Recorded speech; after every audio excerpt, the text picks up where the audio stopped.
Next, I want to talk about the meetings link on the left-hand side of your Zoom interface, your web interface. And in meetings, you'll have any upcoming meetings. I have a meeting in a little while that's scheduled. That meeting ID is also my personal meeting ID. That's because I set it up, I wanted to use my personal meeting room. And so this is where you would schedule a meeting. It's also a good place to edit your meeting. You just click on that meeting, it'll bring up the details, and then you can either start or edit that meeting from here. The other thing you can do here is you can copy the invitation for the meeting. So when I click on copy the invitation, it tells me that I've got the meeting ID. I can copy and paste this, or I can send it out in an email or post it in Blackboard announcement. Gives the meeting information, a URL, how to link to the meeting. Here's the meeting ID. You'll note that it's the same number that is listed in the URL.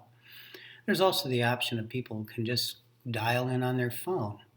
So all of this information is shared, and you can copy that meeting invitation, it goes to the clipboard, and then just paste it into an invitation. So let me go back to meetings again. I want to cancel this, so we're just going to go back to meetings. What it looks like to schedule a new meeting, you'll click on that. You want to give your meeting a title. You're going to enter the time, and you may decide that this is going to be a recurring meeting. Maybe you're going to meet weekly, and maybe you want to meet on Mondays and Wednesdays, and you're going to do that for the next 7 weeks. And then, so you would just set the time, how long, if it's going to repeat, how many times, and what days. As far as other settings, you can decide whether you want people to have their video turned on automatically when the meeting begins. You can also require registration. I wouldn't recommend this if you're using it for your course. It just adds one more level of complexity to the meeting. And as long as the students have the URL, they should be able to enter on their phones, on their desktops, laptops, tablets, whatever they have. And then I also turn on this enable join before host. And that lets people join, basically enter the meeting space at any time, whether I'm there or not. It's not like they can do a lot when they're in there. And the meeting is not recorded when people just enter the room. You have to actually begin the meeting, physically start the meeting in order for that recording to take place.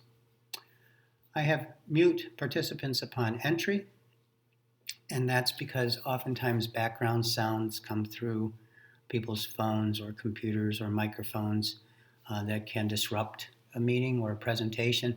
So I tend to keep people muted, and I'll show in a little while what that looks like when we're in a live meeting.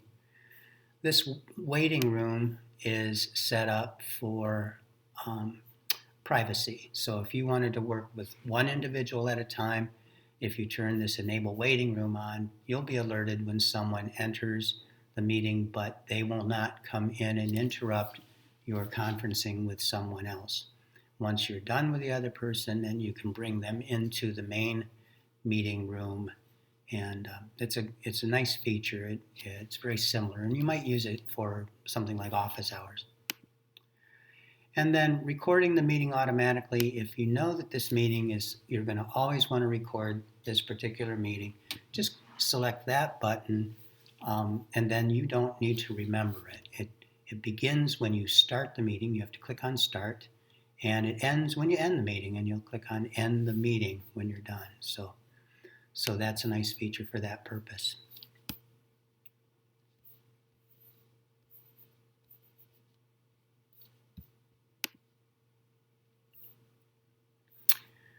Your personal meeting room is, again, it's very similar. This is the room, this is the personal meeting that everyone is assigned. And here again is how you might set up your settings for your personal meeting room. And you can edit this meeting as well. Your default meeting settings are under Settings, right here. And these are the settings for all of your meetings, keeping in mind that you do have the ability to go in and modify individual meeting settings by simply clicking on the meeting link.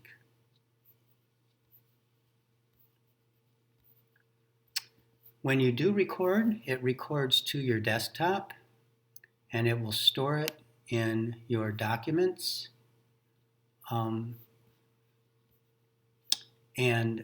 You can find those under local recordings. So it remembers where it had that meeting. This is also where you might delete the meetings.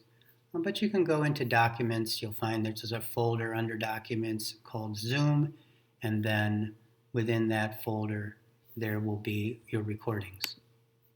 So let me just go there.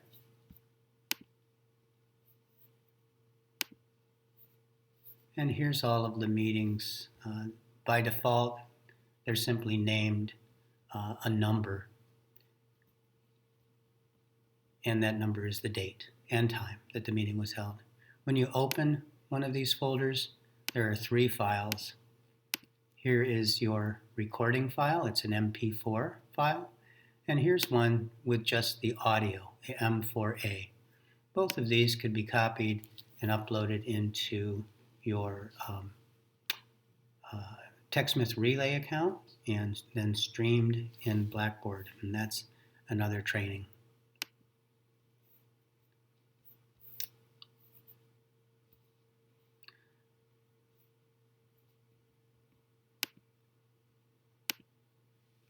In our next video, we're going to talk about how to host a meeting, and we'll look at the interface.